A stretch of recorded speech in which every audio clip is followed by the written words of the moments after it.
Hi, everyone. Welcome back to Above the Haze. Eric Postow here, attorney in Virginia representing the cannabis industry.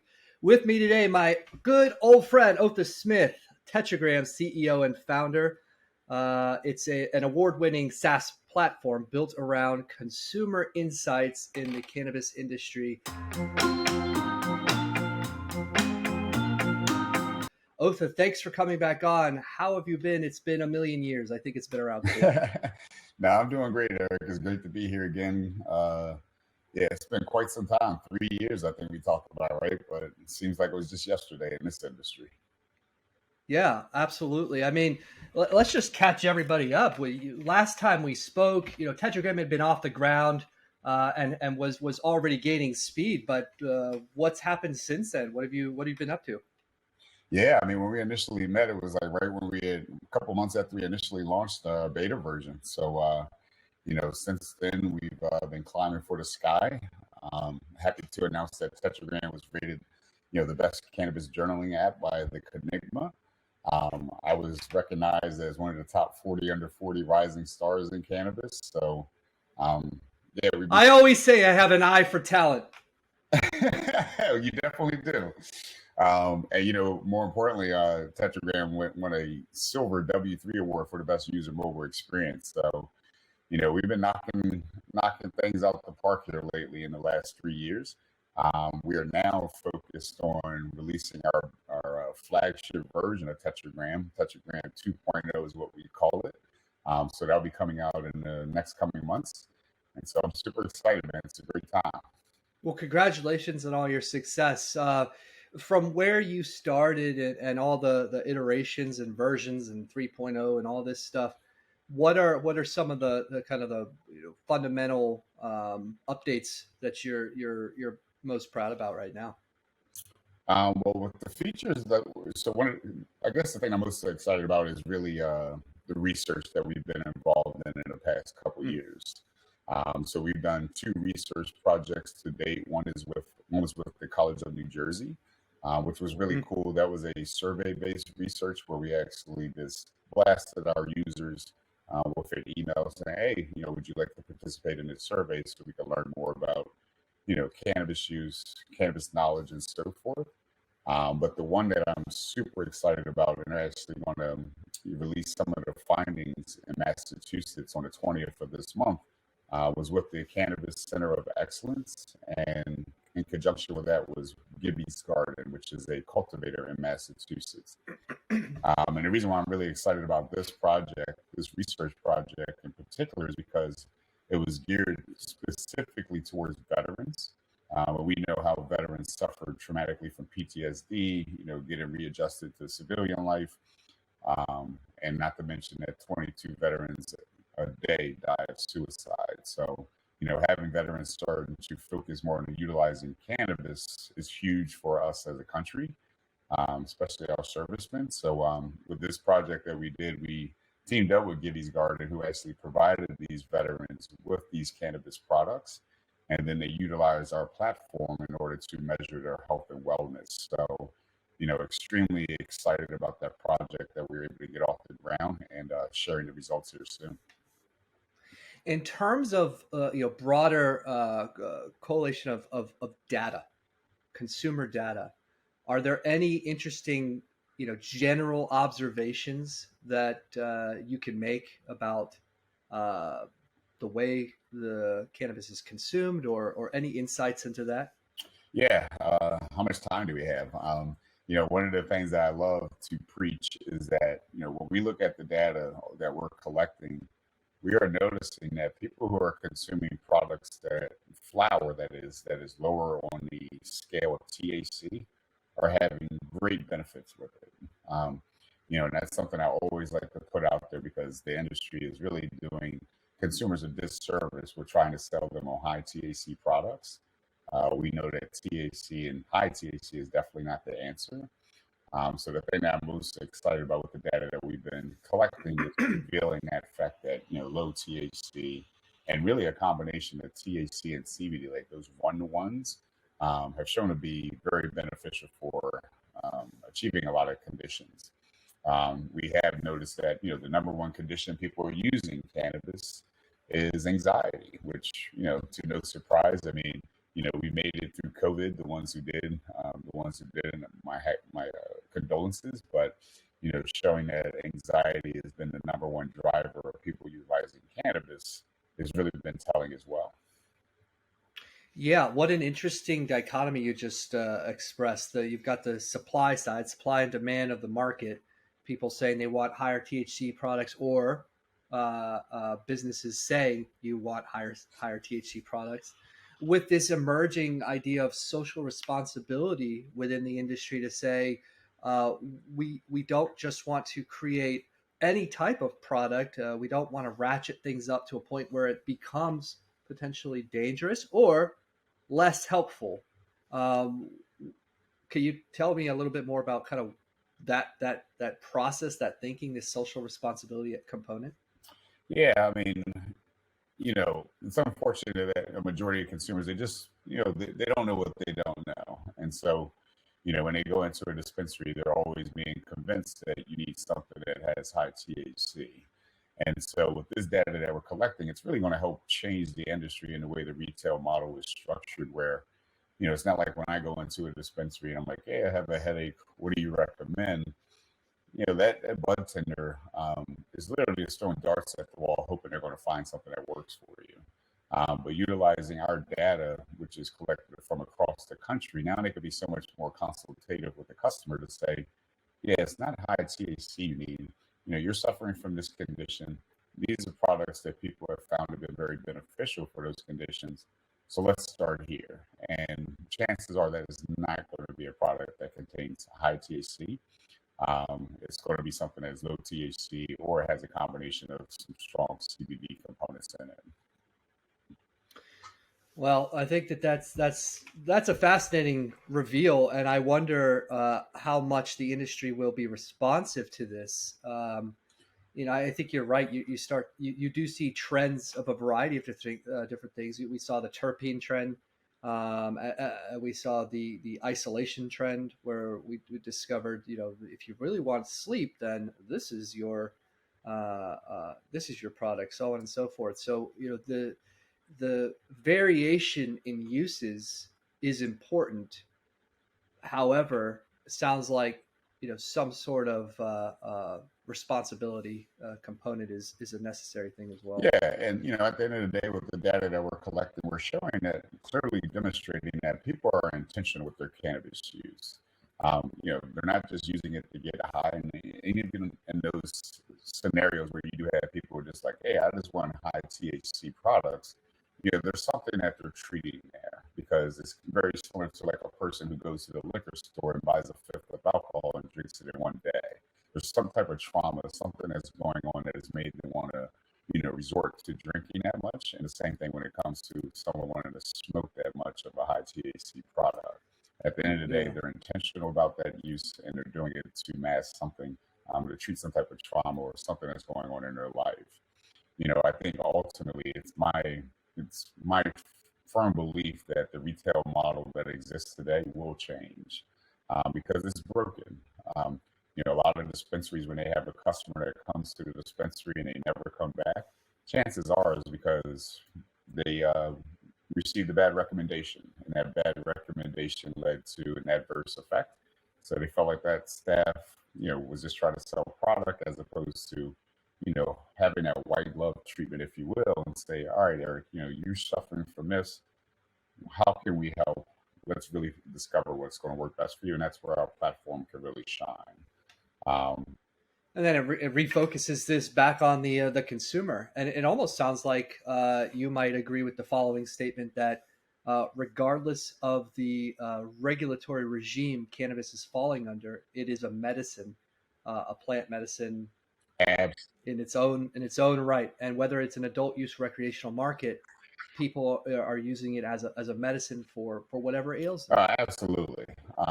Cannabis is definitely a medicine, and that's one of the things that irritates me about the current landscape of the industry, is that the people who really led the charge to get cannabis into the hands of consumers, these large MSOs, they rode on the back of it being a medicine, so that state laws would get passed, and then as soon as those laws got passed, it seems like that narrative just went out the window, and they're like, all right, let's just sell as much product as possible. I mean, I got tons of people who have reached out to me who have worked for these MSOs, and some of them the smaller companies as well, and they've left because these organizations have just been like, let's get them in and let's get them out, and that is not what I got into cannabis for. I know that's not why you got into cannabis. So, there will be a counteract where things are going to come back to the medicine, and I think we're starting to see that now with this tightening of the market and a lot of people falling out of it. I mean, I think you raise excellent points. I also, I can empathize with the position of the businesses who are up against a very unfavorable taxing regime that makes being profitable all the more difficult and almost requiring unnecessary scaling, unnecessary growth of a particular business, which then takes it away from a core mission or foundational value of medicine for people and into corporate revenue models that are really kind of faceless and lack some of that necessary mindfulness, I think. Oh, 100%. All these MSOs scaled dramatically, created these large footprints because they were under the assumption that federal legalization was coming in any day. And that's just, Yep. it's a bad business model. Anytime you try to build a business based upon the regulatory framework from the federal government, because they move at their own pace, right? So, you know, now Amen. you're seeing a lot of these organizations hurting because they've scaled to such a footprint that it's just not manageable. It's not cost effective. So, you're seeing a lot of that M&A action happening right now, and a lot of the stores closing overall. Yeah, no doubt about it. Consolidation, contraction. I mean, we're in a very interesting cycle point across the country, especially in those mature markets. Still a lot of green rush optimism in the emerging market space, but also a lot of different conditions. As you observe, and from your vantage point, what are you seeing as the markets are coming online, as it moves from west to east? What does it look like to be in a new space now compared to what it may have been just a few years ago? Yeah, I always tell people, because given that it's state by state, so essentially there's what 35 different markets now. I always tell people, like, when you move into a new market, really have a great understanding of what your long-term goal is, because at some point that market will get saturated. So like everyone's looking at New Jersey and New York, and in my opinion, set up shop, plant your seeds, pun intended, and then potentially get out within 2 to 3 years, because this when it becomes a lot more challenging to remain profitable, remain competitive, because every state gets saturated over a course of time. I mean, even here in Maryland, I didn't expect us to have the price compression that we're having, given that we're a market that is capped. But with recreational on the horizon here in Maryland, a lot of these dispensaries and growers have started doing an expansion, especially the growers, which led to the price falling so dramatically because they started producing way ahead of time. So I just always caution people that when you move into a new market, it's great, but chances are it's a great for a short period of time, and then the real fight begins. One of the things that I've picked up on in the emerging spaces, and we talked about this a little last time, was the growth or expansion of social equity concepts within the licensing frameworks, and we're seeing that in New York, and almost every new marketplace has some kind of social equity component built in. Very divergent, and lots of legal challenges that have as a result of some of these things. Uh, but also a necessary thing for the continuing development of this industry to account for serious harm that prohibition levied on many people in society, in particular people of color and low income folks in across urban and rural areas. I know you recently worked on a project that delved into these issues. Well, what was that about? Yeah, so I'm really excited to share this. So Khadijah Tribble, who used to be the vice president of um, social equity responsibility at Cureleaf, and Courtney Davis, who is the CEO of Marijuana Matters, they reached out to me and said, you know what, Otha, all these states talk about social equity. We need to do more than just having these states, the MSOs within these states, or even independent organizations, to simply stroke a check to a minority business owner, because that's not enough. Chances are that money is definitely going to be beneficial. Don't get me wrong. But at the end of the day, there's other business education that needs to take place, right? Like, I got the money.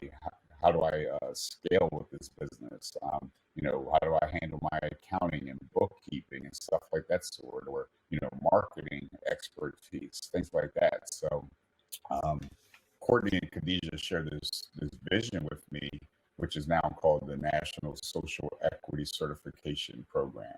And so my Hmm. team and I, we built the website, we built the whole process of getting certified. And the whole intention behind the National Social Equity Certification Program is to really not only identify companies that are owned by minorities. So this could be, you know, plant touching or ancillary businesses, but also give recognition to these companies. Because, I mean, think about it, whenever you go into a dispensary, you have no way of identifying where your money is going. And so one of the things that was really paramount to this process, this build that we did, was creating a seal, kind of like an FDA seal, right? So this seal can now be applied to any product, so that when I walk into a dispensary, it's easy for me to identify that this product is owned by a minority. That dispensary put that label on their door, so that I walk through the door, I know that this company is owned by a minority. But that gives a lot of visibility to those business owners. But more importantly, with this certification process, once they make it to the finish line, Khadijah and Courtney and myself have some pretty extensive networks. And so these networks were essentially opening up our book and saying, all right, now that you're certified, what can we help you with? Is it raising money? Okay, we know people there. Is it you need legal services? We know people there. So it's really just creating, a rich environment where it's not just about money; it's more so about other resources that are going to be needed for any business owner to be successful. Wow. Is this thing online now, or is this rolling out?